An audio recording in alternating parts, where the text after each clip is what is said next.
I also was disillusioned with the MLA, the Modern Language Association, and I quit it in disgust, okay, to join the new and dissident Media Ecology Association that was founded by Professor Lance Strate, S-T-R-A-T-E, of Fordham University. And the great models of this organization are Marshall McLuhan, a great hero of mine from the 1960s, and Neil Postman of NYU, who is a severe critic of contemporary media. The species has amused itself to death. What now briefly is this thing called media ecology?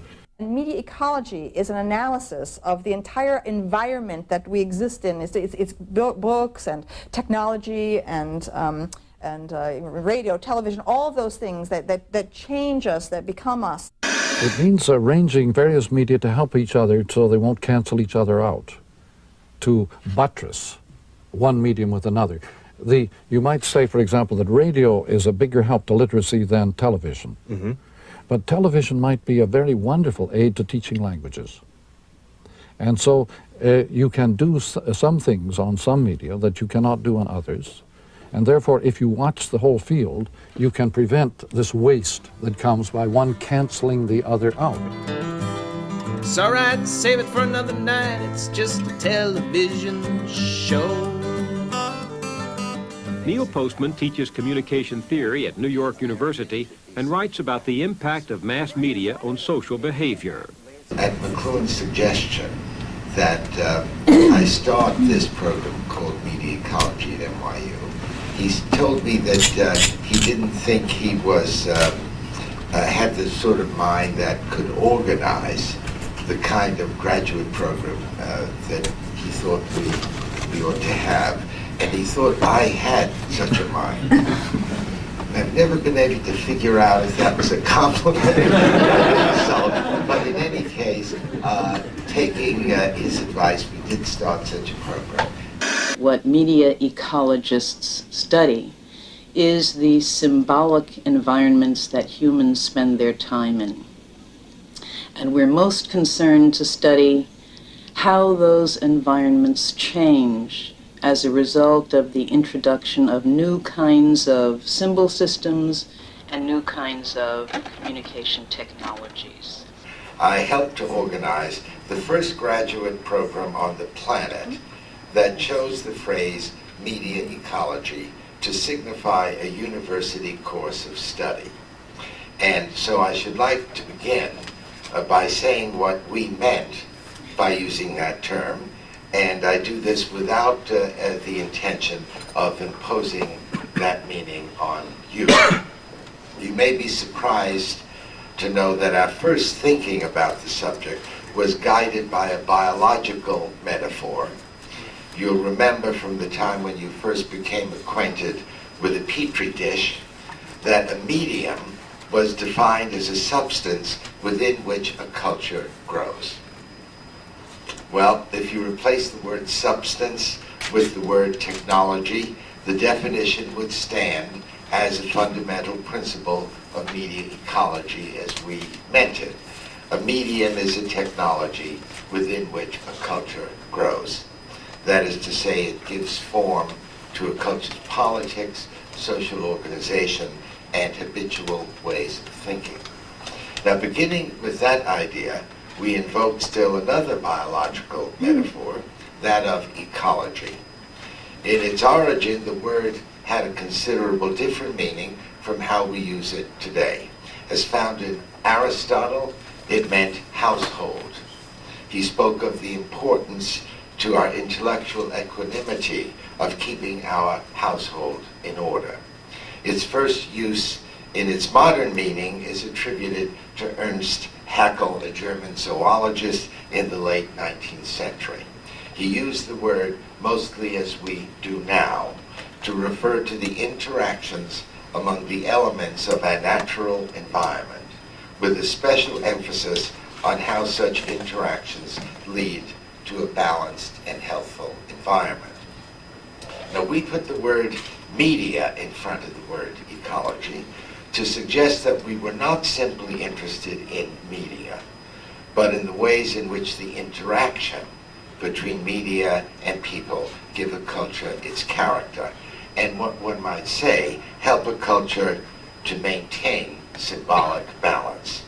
If we wish to connect the ancient meaning with the modern, we might say that the word suggests that we need to keep our symbolic household in order.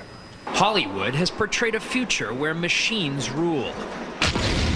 A world where robots are hell-bent on destroying mankind. But those are just movies, right? Wrong, says Dr. Neil Postman. Too many people are eager to celebrate technology. In his books, he warns of the perils of technology and its effect on society. You can see how certain technologies just eventually eliminate certain jobs. That's interesting you say that, because my father used to be a Jaws of life, and his job was taken away. And now he just sits around and drinks in his underwear. Well, he doesn't own pants. Yeah. Well, he doesn't own pants. He doesn't need them. I visited a showcase of new technology. It all seemed harmless. A robotic vacuum cleaner. A turbo nose hair groomer. It was everything Dr. Postman had warned me of. You've got toast.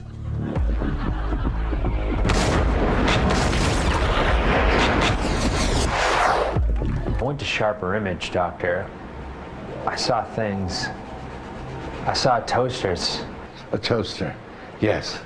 The problem that I thought I was addressing was the ways in which new technologies were affecting the culture. What about the toaster? You're still on the toasters. It's not that I'm sidestepping it. Whose side are you on? I'm not on the toaster side.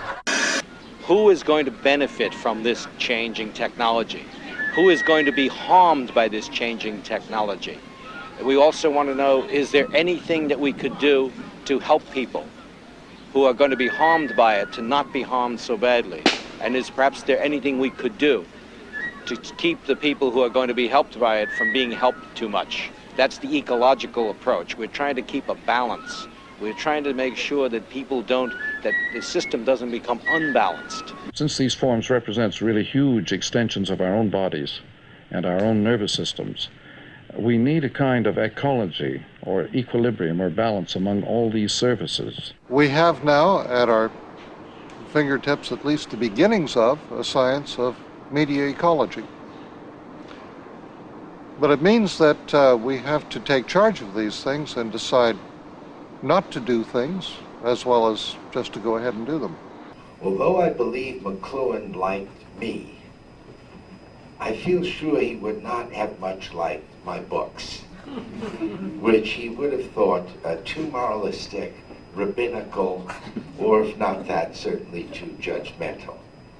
Now, I think there is considerable merit in McLuhan's point of view about avoiding questions of good and bad when thinking about media. But that view has never been mine. To be quite honest about it, I don't see any point in studying media unless one does so within a moral or ethical context. The bias of a medium, that is the important thing to uncover and ferret out. I think this is the idea that animated Terry and me in thinking of this program and in formulating the questions that we hope that our students' research would eventually solve.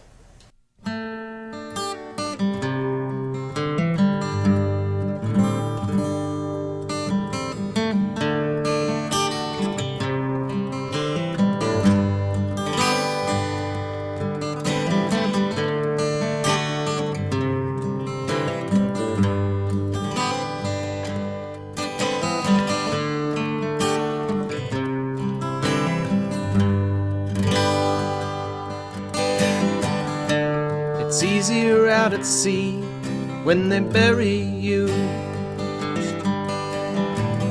Here in the Western world, they're just gonna carry you. to some marble room where they can worship you as being at last. People who are interested in joining this association, please look at the website. Media Ecology Association has its website, and 5 years old now and booming. Just another mind in the cage.